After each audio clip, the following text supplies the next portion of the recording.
Halo guys, welcome back again to my channel. Bersama saya Hansen di sini, dan seperti biasanya setiap harinya saya akan buatkan video seputar cryptocurrency. So bagi kalian yang tertarik seputar cryptocurrency, boleh aja langsung bantu saya like dan juga subscribe. Jangan lupa juga untuk hidupkan lonceng notifikasinya supaya kalian nggak ketinggalan update baru seputar cryptocurrency. Akhirnya guys, setelah sekian lama kita menunggu relief rally terjadi di Bitcoin, hari ini kita melihat Bitcoin start untuk nge-pump dari yang awalnya 38.000, hari ini kita udah kembali ke angka kurang lebih 41.000. Tentunya kita pengen bahas kira-kira apa yang sedang terjadi dan apa yang bisa kita expect ke depannya. Namun sebelum itu tentunya kita akan mulai dari CoinMarketCap terlebih dahulu. Pada hari ini secara global market cap crypto berada di angka 1,89 triliun dolar atau naik sekitar 9,38%. Nah, Bitcoin sendiri naik 10% ke 41.400-an, Ethereum 2.995, BNB 401 dolar, Cardano 1,14 dolar, Solana 112 dolar, XRP 0,66, kemudian Terra Luna 56,80 dolar. Polkadot ada di urutan ke-10 dengan harga 21,79 dolar. So, per hari ini kita melihat rata-rata market dalam keadaan hijau, kenaikannya ranging antara 8 hingga kurang lebih 14%. Nah, top performer di top 10 coin hari ini adalah Polkadot dengan kenaikan 15,58% ke 21,79 dolar. So, itu adalah outlook sementara dari beberapa top coin yang ada. Sekarang kita masuk dulu ke beberapa berita dan data terbaru hari ini. Nah, yang pertama di sini disebutkan Bitcoin returns to 40k, liquidating over $50 million of shorts in hours. Jadi tentunya ini juga bukan merupakan hal yang mengejutkan lagi ya harusnya, karena kita naik dari 38.000 ke kurang lebih 41.000. Tentunya on the way kita mendapati ada likuidasi untuk orang-orang yang sedang short di sekitaran angka tersebut. Nah, kalau misalnya kalian perhatikan secara totalnya, maka dalam 24 jam terakhir kita mendapati ada sekitar 66.570 traders yang ke liquid. Sekali lagi, mudah-mudahan tidak ada satupun dari viewers saya yang ke liquid hari ini hanya karena short Bitcoin. Oke? Dan secara value itu kita mendapati ada likuidasi sebesar 290 juta dolar. Tentunya kalau misalnya kita lihat dominannya adalah orang-orang yang short ya. Itu 84%-nya adalah orang-orang yang short. Jadi perkiraan angkanya kalau short itu 244 juta yang ke liquid, kalau yang long hanya 45 juta. Walaupun secara historis kalau kalian perhatikan, angka likuidasi hari ini tidaklah terlalu besar sebenarnya. Karena sebelumnya kita pernah melihat angka likuidasi short yang jauh lebih besar daripada yang terjadi hari ini. Hari ini hanya kurang lebih 200-an juta dolar. Dan dalam 2 bulan terakhir, memang ya kita jarang sekali gitu ya mendapatkan ada likuidasi yang cukup besar di arah short. Kebanyakan itu di arah long, karena dalam 2 bulan terakhir ya kita hanya mendapati penurunan yang terus-menerus. Sehingga membuat orang-orang yang long itu rata-rata yang ke liquid, alias kita mendapati beberapa kali long squeeze. Dan kalau kalian perhatikan angkanya kalau di long itu beberapa kali cukup besar. Seperti yang terjadi di sini misalnya, ini 1 billion dollar. 900 jutanya adalah orang-orang yang long. Kemudian di sini juga sama, di bulan Desember kemarin. Ada totalnya 2 billion dollar yang ke liquid. 1,5 billionnya itu orang-orang yang long, gitu ya. Untuk sekarang itu ternyata ya angkanya masih standar aja sebenarnya. Ya, tapi ya wajar aja gitu ya, karena kita mengalami kenaikan yang cukup signifikan, 10% dalam waktu 24 jam. Ya sudah sewajarnya kita mendapatkan ada likuidasi di arah short gitu ya. Namun, kalau misalnya diperhatikan dari segi estimate leverage ratio, sampai hari ini pun guys, kita masih dalam keadaan yang sangat amat tinggi. Atau simpelnya kurang sehat gitu ya. Estimate leverage ratio kita masih di atas angka 0,2 atau spesifiknya 0,21. Oke. Jadi short squeeze yang terjadi hari ini itu belum berpengaruh signifikan terhadap tingkat leverage yang ada sekarang. Oke, jadi tentunya kita masih pengen gitu ya ngelihat pencucian leverage yang lebih besar daripada ini agar keadaan market bisa menjadi lebih sehat. Oke, kalau misalnya kita perhatikan secara historis, angka yang normal itu kurang lebih ada di sekitaran 0,16 di sini. Oke, itu adalah angka yang normalnya. Kalau misalnya udah masuk hampir ke 0,2, bahkan di atas 0,2 itu udah sedikit terlalu tinggi gitu ya. Dan biasanya tidak lama kemudian kita akan mendapati semacam squeeze, baik itu long squeeze ataupun short squeeze. Jadi itu tergantung lagi pastinya dengan pergerakan harga Bitcoin nantinya. Apabila Bitcoin terus menerus mendapati rally, maka yang cenderung terjadi adalah apa? Short squeeze. Oke, tapi kalau misalnya yang terjadi sebaliknya, di mana kita mendapati Bitcoin kembali down, maka yang cenderung akan terjadi adalah pastinya long squeeze. Gitu ya, simpelnya seperti itu. Nah, yang berikutnya, ini juga adalah salah satu artikel yang menurut saya cukup penting gitu untuk kalian baca. Apalagi bagi kalian-kalian yang merasa bahwa bear market sudah dekat misalnya. Nah, ini adalah artikel mengenai winter is coming. Here are 5 ways to survive a crypto bear market. Jadi, di sini membahas ada 5 cara gitu, di mana kalian bisa survive sebuah bear market crypto. Cara terbaiknya apa sih gitu? Selama bear market terjadi, cara terbaik apa gitu yang bisa kita lakukan untuk menghadapi market crypto yang sedang bear? Oke, nah cara pertama itu adalah reduce exposure to highly volatile altcoins. Jadi altcoins itu kan banyak macam ya guys. Altcoin itu ada yang market cap-nya sudah besar atau high market cap, ada yang juga udah medium cap, ada yang masih micro cap gitu ya. Semakin kecil kapitalisasinya atau market cap-nya, itu biasanya pergerakannya makin volatil. Oke, maka di sini disarankan untuk altcoin yang volatilitasnya tinggi sekali, yang biasanya micro cap atau medium cap, itu kalian kurangi sedikit exposure-nya. Atau kalian kurangi sedikit dari portofolio kalian. Kalian misalnya ganti ke misalnya koin-koin yang lebih solid, mungkin Ethereum, mungkin BNB, atau apapun itulah yang mungkin di top 20. Sehingga apa? Sehingga ketika nanti terjadi bear market, biasanya altcoin seperti ini yang micro cap dan medium cap itu dropnya bakalan parah banget gitu guys. Oke, jadi untuk mengurangi kerugian, maka kalian harus reduce exposure di altcoin yang pergerakannya sangat volatil, yang biasanya merupakan altcoin yang medium cap sampai micro cap. Oke, kemudian yang kedua, ya ini mungkin udah sampai basi kalian dengar ya, ini adalah dollar cost averaging. Mungkin terdengar klise gitu guys, dollar cost averaging udah sering kalian dengar. Tetapi memang ini adalah cara yang terbukti gitu guys, udah terbukti berhasil untuk menghasilkan kekayaan dari cryptocurrency. Secara data kita sudah buktikan di video saya beberapa bulan sebelumnya soal dollar cost averaging. Kita sudah buktikan gitu. Untuk orang-orang yang selalu konsisten melakukan dollar cost averaging ke project-project yang solid, oke, mungkin top 20 coin atau kalian hanya pengen pilih top 10 coin, kalian diversifikasi. Secara data historis dibuktikan bahwa orang-orang seperti itu yang melakukan dollar cost averaging selama bertahun-tahun, biasanya dalam kurun waktu 5-6 tahun ke depan, mereka sudah akan bisa menghasilkan uang yang luar biasa banyak. Oke, tetapi memang sulitnya kadang-kadang adalah orang-orang yang mempunyai orientasi yang jangka pendek gitu. Mereka pengennya beli hari ini, bulan depan udah harus kaya. Mereka pengen beli hari ini, minggu depan udah mau jualan. Orientasinya jangka pendek.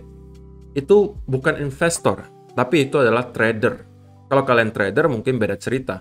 Tapi kalau kalian merupakan investor, salah satu teknik yang menurut saya paling simple yang bisa kalian lakukan, yang anti ribet, yang anti pusing, adalah dollar cost averaging.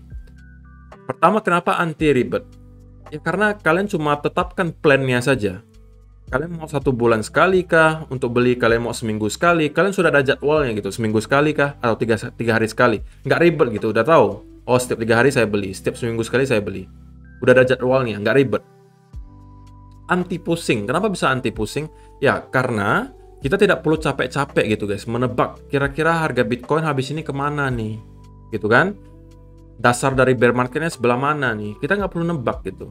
Kenapa? Karena kita mendapatkan win-win solution. Kenapa? Kalau misalnya harganya naik dari sekarang, kita sudah melakukan dollar cost averaging, lalu harganya naik, yang terjadi apa? Kita mendapati cuan. Tapi kalau misalnya harganya turun, maka yang terjadi ya kita mendapatkan harga rata-rata lebih murah. Jadi kita kalau melakukan dollar cost averaging, kita nggak pusing, kita nggak ribet gitu. Tapi kadang-kadang orang nggak mau gitu. Yang simple gini mereka nggak mau lakukan. Mereka maunya yang fancy gitu loh. Mereka pengennya yang beli hari ini, besok jadi kaya raya. Mungkin mereka jadinya taruh uangnya kebanyakan di meme coin sekarang. Nebak-nebak meme coin mana nih besok yang bakalan booming gitu. Ya mungkin adalah gitu ya. Dari 10 orang mungkin ada satu orang lah gitu yang hoki kemudian menebak meme coin dengan benar, yang hanya mempunyai uang 1 juta misalnya tiba-tiba menjadi 100 juta rupiah. Ya, kasus-kasus seperti itu ada gitu guys. Tapi tidak sering. Yang kita dengar itu hanya orang-orang yang sukses gitu. Beli meme coin yang naiknya mungkin 10.000%, 20.000%. Tapi di balik itu kalian perlu tahu, hampir mungkin 80-90% orang-orang yang main meme coin itu juga loss gitu, ada lossnya gitu guys. Tapi itu nggak ditunjukkan. Nggak mungkin dia tunjukin dia kena rug pull gitu kan. Yang ditunjukin adalah dia hasilkan 1000%, hasilkan 10.000%. Supaya apa? Kalian ikutan beli juga. Gitu kan? Tapi kalau misalnya yang loss, rug pull, ya tentunya nggak ditunjukin gitu. Nah, jadi usahakan gitu ya guys ya, kalau misalnya dalam keadaan bear market, ya kalian pilihlah yang project-projectnya solid, lakukan diversifikasi, dollar cost averaging, sudah selesai, simple gitu guys. Asal kalian konsisten lakukan itu, harusnya kalian akan fine-fine aja ke depannya. Oke? Kemudian berikutnya, kalian juga bisa melakukan staking ketika dalam keadaan bear market. Jadi kan kalau misalnya nih kalian melakukan dollar cost averaging gitu kan, kemudian ketika kalian membeli koinnya, kalian kemudian staking juga koinnya. Jadi selagi menunggu bull marketnya kembali, kita juga menghasilkan gain berupa koin dari staking ini, ya kan?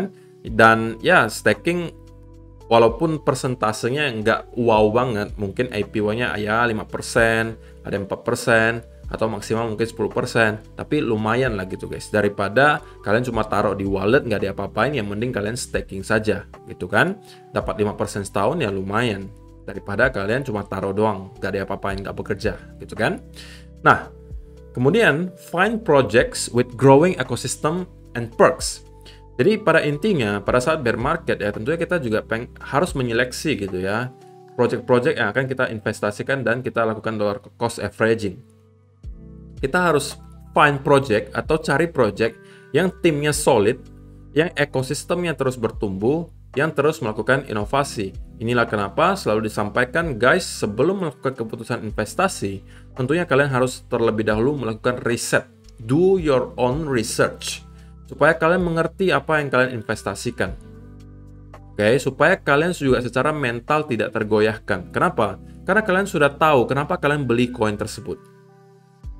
Kalau tidak, maka kalian akan selalu tergoyahkan mentalnya. Kalian takut gitu, karena kalian nggak ngerti sama sekali apa yang kalian investasikan. Misalnya kalian beli Solana, lalu ditanya, kenapa kamu beli Solana? Ya nggak tahu. Saya dikasih tahu orang aja Solana bakalan naik. Nah kalau seperti itu, rentan gitu. Mental kalian gampang tergoyahkan. Tapi kalau misalnya kalian lakukan riset, apa itu Solana? Kenapa Solana itu baik? Kenapa Solana itu masih akan bertahan di masa depan? Kalau kalian udah mempunyai jawaban dari pertanyaan-pertanyaan tersebut, maka akan gampang bagi kalian untuk terus bertahan. Karena kalian tahu gitu, kenapa saya ngebeli ini? Yang ke depan terjadi adalah apa kira-kira? Kalian udah tahu, udah ngerti gitu.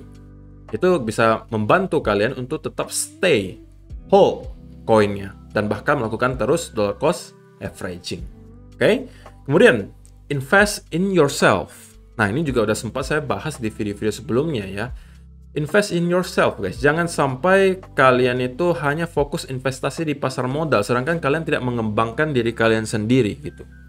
Kalian juga perlu nambahin skill kalian, skill baru itu ditambahin gitu guys, mumpung lagi bear market gitu kan, kita hanya melakukan dollar cost averaging, waktu luang ya kita sempatkan untuk invest ke diri kita sendiri, untuk mengembangkan diri kita. Oke? Nah, di sini katanya Wealthy Tree, cara-caranya apa? Kalian read more books, bacalah lebih banyak buku. Oke? Work out well more often, lakukan olahraga, spend time with family and friends. Ya, habiskan waktu dengan keluarga dan teman. Take a course and learn a new skill. Oke? Ikutlah kursus gitu. Lalu pelajarilah skill baru. Oke? Semakin banyak skill kalian, tentunya value kalian semakin tinggi. Dan semakin tinggi value kalian, biasanya itu magnet bagi uang-uang. Jadi semakin tinggi value kalian, ya biasanya kalian akan menghasilkan semakin banyak, gitu ya. Orang-orang akan memvalue kamu lebih tinggi. Kemudian, invest in a hobby to share with others. You get out of life what you put into it. find your values and invest in them. Ya, jadi pada intinya ya kalian harus juga melakukan investasi ke diri kalian sendiri gitu ya. Oke, so ini adalah artikel yang menurut saya cukup menarik dan kalian bisa baca mungkin di Cointelegraph saja selengkapnya seperti apa. Dan kita langsung aja next gitu ya ke data berikutnya dari Will Clemente. Bitcoin whale activity over the last 2 years. Jadi ini adalah salah satu data holding dari para whales atau kelakuan para whales lah ya yang mempunyai di atas 1000 Bitcoin. Nah, kalau misalnya kalian perhatikan, ini juga kalian bisa jadikan sebagai salah satu leading indicator. Oke? Nah, kalau misalnya kalian perhatikan di crash yang terjadi bulan Mei sampai Juli kemarin, sebenarnya di bulan Januari 2021 saja, para whale itu sebenarnya udah start melakukan distribusi di sini. Oke? Dan yang terus-menerus mendorong harga naik itu siapa? Ya ini hanya orang-orang yang FOMO gitu, takut ketinggalan kereta. Dan pada akhirnya mereka juga kehilangan momentum dan kita drop cukup parah. Oke, kemudian kita mendapati ada spike di sini di bulan Juli dan kita mendapati rally di sini. Kemudian juga di sini juga sama, kita mendapati higher high, namun sebenarnya whale itu tidak mendapati higher high atau holding para whales atau stok yang dipegang oleh para whales lebih dari 1000 Bitcoin itu tidak naik. Tapi cenderung menurun dan sideways gitu ya. Dan sekarang kita kembali mendapati ada spike sedikit ke atas. Dan menurut si Will Clemente ya bisa jadi ini adalah trend reversal. Bisa jadi gitu ya, tapi ini baru sekedar asumsi. Oke. Jadi ini adalah data pertama yang pengen saya kasih tahu untuk kalian. Data yang kedua adalah Bitcoin RSI atau Relative Strength Index. Nah, kalau misalnya diperhatikan, memang kemarin itu kita sudah mendapati breakout dari segi RSI, gitu ya, breakout dari segi RSI dan mendapati retest. Kemudian hari ini kita mendapati spike lagi dari indikator RSI. Nah, mungkin kita akan langsung aja masuk ke chartnya untuk lebih jelasnya. Dan kita akan mulai dari daily chart terlebih dahulu ya guys. Nah, yang dibicarakan oleh Willy Woo tadi adalah soal ini guys, dimana kita mendapati ada trend line di sini di RSI yang sudah kita break kemarin sebenarnya.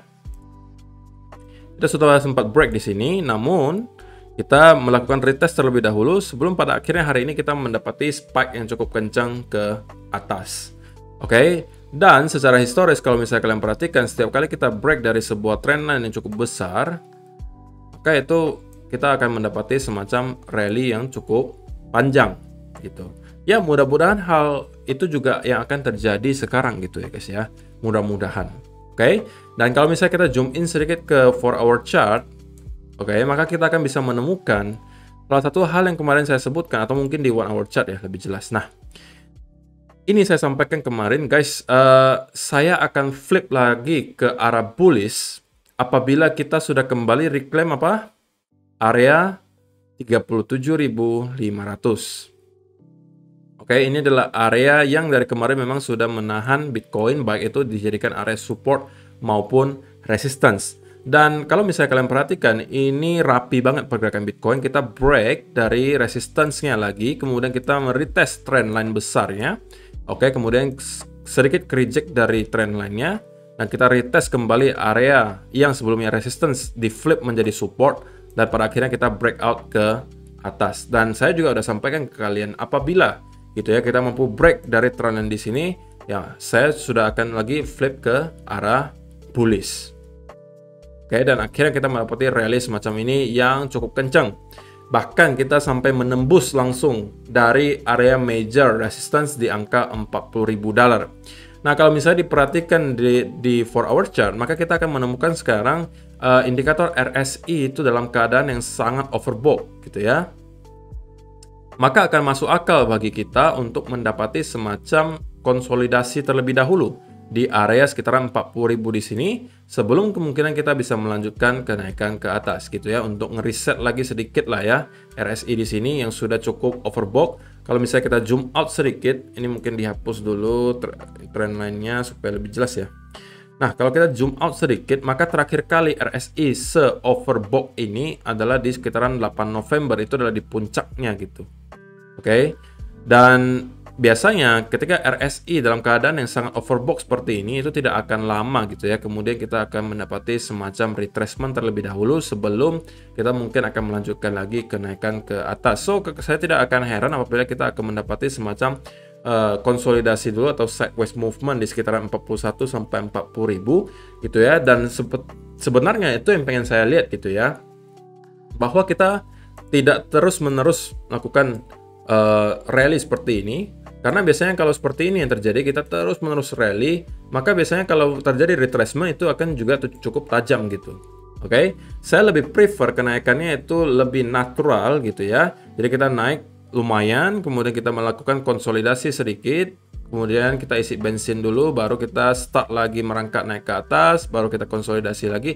Nah kalau seperti itu modelnya, maka rally-nya biasa lebih sustainable gitu. Oke. Dan tentunya yang kita tidak pengen lihat sekarang adalah Bitcoin kembali breakdown dari area major support. Yang kemarin resistance, kita sekarang sudah flip lagi menjadi area support, yaitu di angka 40.000 sampai 40.500-an. Oke, kalau kita kembali breakdown dari sini, maka kita bisa jadi akan kembali untuk revisit ke sekitaran area 37.000. Jadi selama gitu ya kita berada di luar trendline ini, oke, tentunya saya masih akan tetap dalam keadaan yang bullish gitu ya untuk keadaan midtermnya. Dan kalau misalnya ditanya next stepnya di sebelah mana, kalau misalnya kita kembali melanjutkan rally, maka kita mungkin bisa meminta bantuan dari Fibonacci retracement gitu ya. Dan kalau misalnya kita tarik Fibonacci retracement dari penurunan yang terjadi dari bulan November hingga sekarang, maka kita akan menemukan bahwa 0,382 Fibonacci retracement nanti akan ketemu di angka $46.000 gitu ya. So saya rasa untuk area 43 dan 44 ini akan sedikit lebih mudah untuk kita tembus daripada nanti kita ketemu di area $46.000. Oke. Jadi itu adalah beberapa step yang atau area yang perlu kita pantau sekarang apabila kita mendapati kenaikan lagi ke atas gitu ya. So untuk short term saya rasa ya kita bisa-bisa aja gitu guys mendapati semacam konsolidasi dulu gitu ya.